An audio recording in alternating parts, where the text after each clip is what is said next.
I think I've got a guilty pleasure. Oh, Emily. I do. What is your guilty pleasure online? Well, this week we were treated to going to a concert of Australian Pink Floyd, and they play. What's the it Pink called? Floyd, Aussie Floyd. Aussie Floyd. They play the Pink Floyd music, which I always think of as very studio based as music. They play it live, and it's absolutely incredible.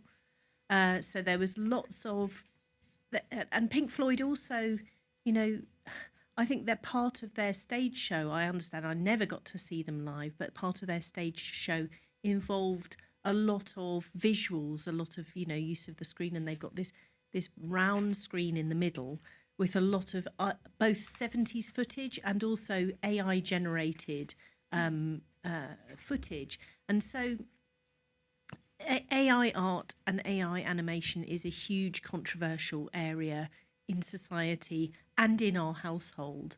And I felt sort of guilty because in the songs like The Machine, which are all about, you know, society being like a machine, they had this incredibly uncanny robot with teeth. The teeth really got me.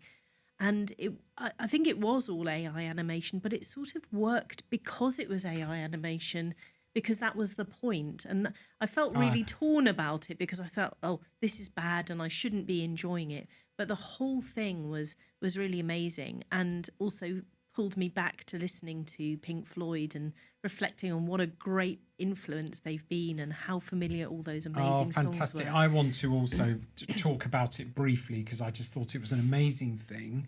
And also Pia Jones, who works with us behind the desk, is part of the crew there down in Oxford Playhouse, and I thought it was just, the whole thing was just so professionally done, and I couldn't believe they did a get in and a get out with their Pantechnicon lorry outside. I just thought the whole thing was amazing. I want to come back to the AI point, Alice, but before I do that, I feel we're in a new era. You know, this is 50 years since the publishing of Bohemian Rhapsody. You know, we've actually got we're moving into an era where, you know, half a century ago there are these composers, and you almost can think of them like the classic composers.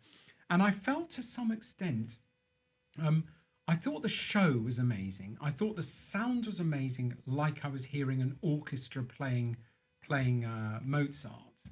I felt the performance was sort of quite, I don't know, it was very, very professional, but it didn't have that bite that Pink Floyd would have because they weren't performing it. They were just kind of, it was like a recital, and the singer was a perfect singer, and would you know, rather than crowd diving into the audience, he would walk off during the bits that he wasn't actually. And I'm not criticizing the band because I think they're absolutely superb, and I heard that even Dave Gilmour loves them and booked them for his own 50th birthday party and said he's never seen Pink Floyd before. He's never been to a Pink Floyd. I thought this was all really funny, but I felt it's cold in the way that I felt like a backing band for ABBA that we saw, ABBA Voyage as well. It's not the band. It maybe doesn't have to be. We're now watching a recital of things rather than... Well, I had a different reflection because actually looking back, that sort of the second half of the 20th century, particularly from the 60s onwards, was an incredible flowering of musical creativity in a different way. The singer-songwriter, the non-written down, the non-scored orchestral type of music. You know, a lot of these were just created in the studio and done by ear. And yet they are incredible pieces of creativity and music. And so having them performed by others is actually right. In a way, they should be enjoyed live, and you can't have the original artists forever. And I'd be really interested in your thoughts, Alice, as a musician. Yeah, well, I want to kind of tie this back to the internet seriously. You said you had a question about AI. Yeah, I did. Yeah. We saw during it, and Emily talked about it, the AI art, and I wanted to ask you about, loop back to that, because actually the AI video content and material was in the song The Machine, Welcome to the machine. from Wish You Were Here.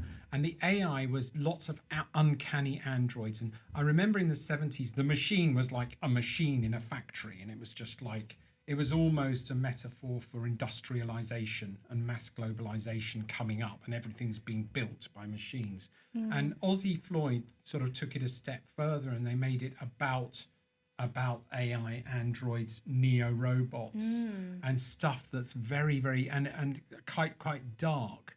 But they clearly used AI generative This video. is what I wanted and is to it sort of... so toxic that you can't even be ironic about Well, it?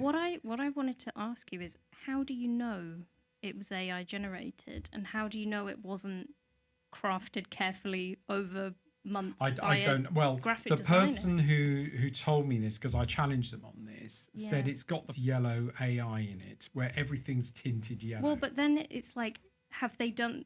Is this somebody who knows about what AI footage looks like, and they have 3D rendered painstakingly something to look AI generated? And it's almost, I'm interested in, can we tell the difference, and does it matter if we can't? I'm interested in that. I also believe firmly that, you know, I've been in this game long enough to have seen various waves, which is, you know, like even blogs, for crying out loud.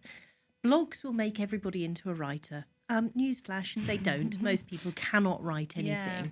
And I believe that creative people respond to technology and use technology in creative ways. And I couldn't tell whether it was, I was told it was AI, art and animation. And that for some of the people in our party was a massive switch off. I felt that it was part of the artistic message, and also that the creativity of actually imagining what you would like to see is something that most people can't do. Fantastic. I've got a couple of questions. I forgot to ask a question at the end of the neo-humanoid robot bit. Question for you out there is $20,000. Are you going to buy one? And on the AI art, if there's any Aussie Floyd fans out there, do you think that was real AI art, or do you think that was generated human art and video material generated and designed to look like AI art? And Aussie Floyd, please respond. You know, it was a great show. Lovely. It'd be great to hear from you.